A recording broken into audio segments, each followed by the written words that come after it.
ഞാൻ പോയി ഒന്ന് ട്രൈ ചെയ്ത് നോക്കട്ടെ. എവിടെ പോയാലും ആർക്കും സമാധാനം കൊടുക്കത്തില്ലല്ലോ അതല്ലേ. ഹേയ് ഗൈസ്, നൊസ്റ്റ് ഉണർന്നു, എൻ്റെ നൊസ്റ്റ് ഉണർന്നു. ഇതാ ഇത് കണ്ടോ, കൊക്കോക്ക പഴുത്ത് നിൽക്കുന്ന കണ്ടോ. ഇത് കണ്ടപ്പോൾ സത്യം പറഞ്ഞാൽ ഭയങ്കര കൊതിയായിരുന്നു. പണ്ട് എൻ്റെ കുഞ്ഞിലെ ഞാൻ കഴിച്ചിട്ടുള്ളതാണേ. അപ്പം ഇങ്ങനെ പഴുത്ത് നിൽക്കുന്നത് കണ്ടപ്പം അത് പറിക്കാനുള്ളൊരാഗ്രഹം കണ്ടേ. ചിന്തിക്കുമായിരിക്കും ഇത് എവിടെ പോയാലും ആർക്കും സമാധാനം കൊടുക്കത്തില്ലല്ലോ അതല്ലേ. എന്താ കൊക്കൊക്കെ പഴുത്ത് നിൽക്കുന്നുണ്ടോ. ഇവിടെയൊക്കെ മലയണ്ണാനൊക്കെ ഉണ്ട്. ഈ മലയണ്ണാനൊന്നും ഇതൊന്നും വേണ്ട കേട്ടോ. ഇവിടുത്തെ തേങ്ങയൊക്കെയാണ് മലയണ്ണാൻ തിന്നുന്നത്. കണ്ടോ, ഞാനിനി പറിച്ചിട്ട് പൊട്ടിച്ച് കാണിച്ചു തരാം കേട്ടോ. കൊക്കയുടെ പൂ കണ്ടിട്ടുണ്ട്. ഇത് ചെറിയ കൊക്കക്കായാണേ. ഇത് കണ്ടോ, ഇതാണ് കൊക്കയുടെ പൂ. കണ്ടോ എങ്ങനെ ഉണ്ടാവുന്നത് കണ്ടോ. തടിയേലാണ് ഉണ്ടാവുന്നത്. നമ്മൾ തടിയേൽ ഇങ്ങനെ കായ ഉണ്ടായിരിക്കുന്നതല്ലേ കണ്ടിട്ടുണ്ടോ. കണ്ടോ തടിയെ പൂ ഉണ്ടായിരിക്കുന്നത് കണ്ടോ. ഇങ്ങനെ തടിയെ പൂ ഉണ്ടായിരിക്കുന്നത്. പിന്നെ ഇതേപോലെ ചെറിയ കായ ഉണ്ടായി ഇങ്ങനായി അതുപോലെ പഴുക്കും. അങ്ങനെ പഴുത്തതിൻ്റെ കുരു തിന്നാൻ നല്ല ടേസ്റ്റായി. ഞാൻ പണ്ട് കുഞ്ഞിലെ കഴിച്ചിട്ടുണ്ട് കേട്ടോ. അതാ ഇപ്പം കാണുമ്പോൾ കൊതി തോന്നുന്നു.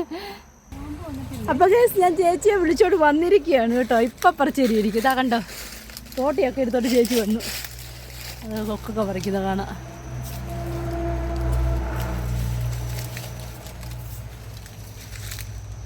കുത്തിയിട് ചേച്ചി, ഓവയ്ക്കാ കുത്തിയിടുന്നല്ലോ. കുത്തിയിട്. അങ്ങോട്ട് വേണം. ഭയങ്കര ബലമാണ്.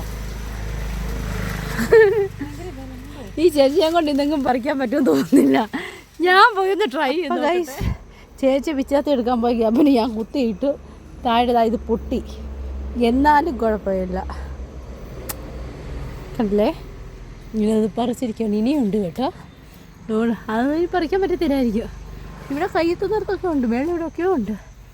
ഉണ്ടോ, ഓടില്ല. അവിടെ മേടിയുണ്ട്. ഞാൻ കാണിച്ചു തരാവേ.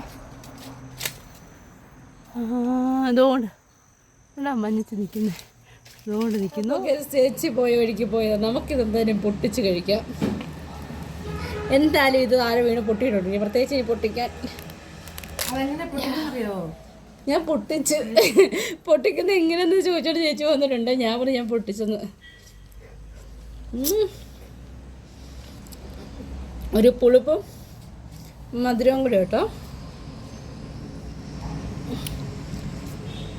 ഞാനേ പണ്ട് കുഞ്ഞിനെ വെച്ചാൽ ഞാൻ ഒന്നിലൊക്കെ പഠിക്കുന്ന സമയത്ത് ഈ കൊക്കോ തിന്നിട്ടുണ്ട്.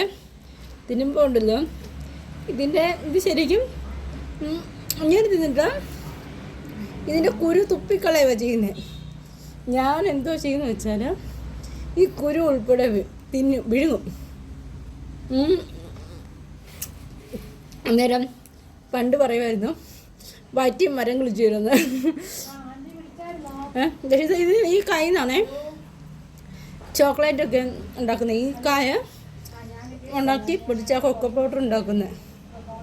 അത് വെച്ച് നമ്മൾ മേടിക്കുന്ന കൊക്കോ പൗഡർ അതുണ്ടാക്കുന്നതും പിന്നെ പ്രോസസ്സ് ചെയ്തൊക്കെ ഉണ്ടാക്കുന്നത്. ബാക്കി ഡീറ്റെയിൽസ് ഒന്നും എനിക്കറിയത്തില്ല. അപ്പോൾ ഞാൻ കൊക്കോപ്പഴം കഴിച്ചു. ഇത്രയേ ഉള്ളൂ. Bye bye.